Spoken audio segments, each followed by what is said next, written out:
on here for Seconds Out with Eddie Hearn. Eddie, it's revenge for Jack Catterall getting the win over Josh Taylor. Talk me through what you saw in the ring. Saw a brilliant fight. You know, as I said in the press conference, the first round I thought was better than the whole last fight.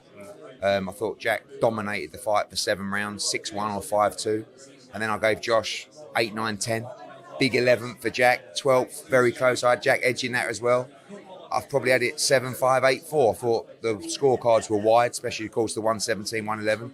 But without doubt, the right man won in a tremendous fight. It gave you the confidence when it comes to the tougher test. Not that Josh Taylor isn't a tough test, but when he's looking to claim a world title, that Jack Catterall can do that.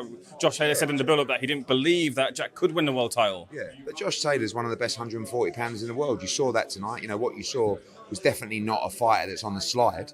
That's for sure.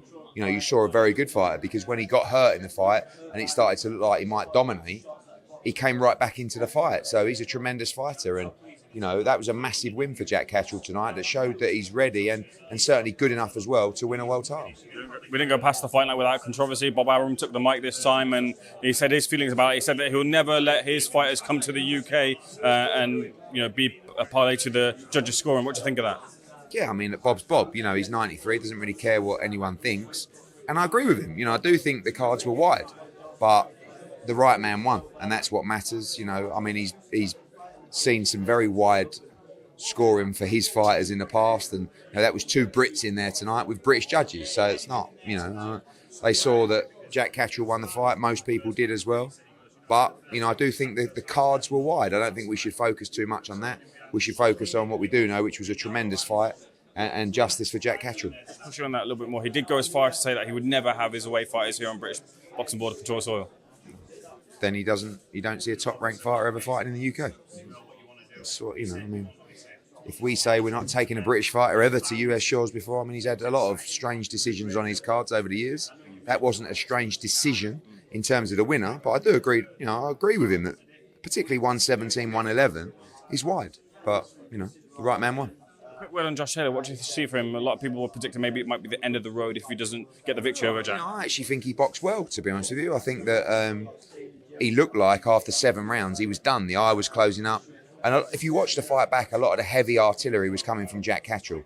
Josh was sometimes doing a lot of work, but Jack was cute with it. You know, he was riding him out well, but the heavy shots that were landing were from Jack Catterall. So for me, the way he came back in 8, 9, 10 shows that I don't think you were looking at a fighter that's faded in there tonight. I thought that Josh Taylor looked good, but unfortunately he came up against the better man in Jack Catterall. Who the rest of the undercard? I mean, I enjoyed Cully against Patera. It was all action and a good win for him. I thought Paddy Donovan boxed really well after, you know, Lewis Ritson started to win some rounds in the fight. Good stoppage. Chev against Zorro was a little bit sloppy early on, and Chev just ended up just using his strength to stop him, and a good win for Matchroom against Quisbury. Vizioli was sensational. Great win for Liddard, and great win for Laylee Buttigieg as well. But obviously everyone talking about what was an epic main event, incredible atmosphere, and yeah, what a night. Back to Bob, you said that, look, Fury versus Joshua will definitely happen in 2025. It's not going to happen on UK soil, judging by Bob Aron's comment today, but definitely happening next year, Eddie. I mean, I'm not sure what Bob's got to do with Anthony Joshua, but look, you know, anything's possible. Right now we're focused on the next fight, which is obviously going to be around September time. And, you know, really important that AJ continues this momentum, which is, you know, looking sensational. We'd love to fight Fury. We'd love to fight Usyk.